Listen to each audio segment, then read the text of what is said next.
அந்த அறிவிப்போல் அன்ப தருவாளே சின்ன அறிவிப்பும் இன்றி சுடுவாளே நீயும்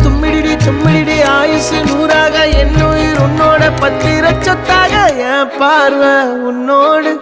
உன் பொம்மை கண்ணோடு பேசாமல் விண்ணோடு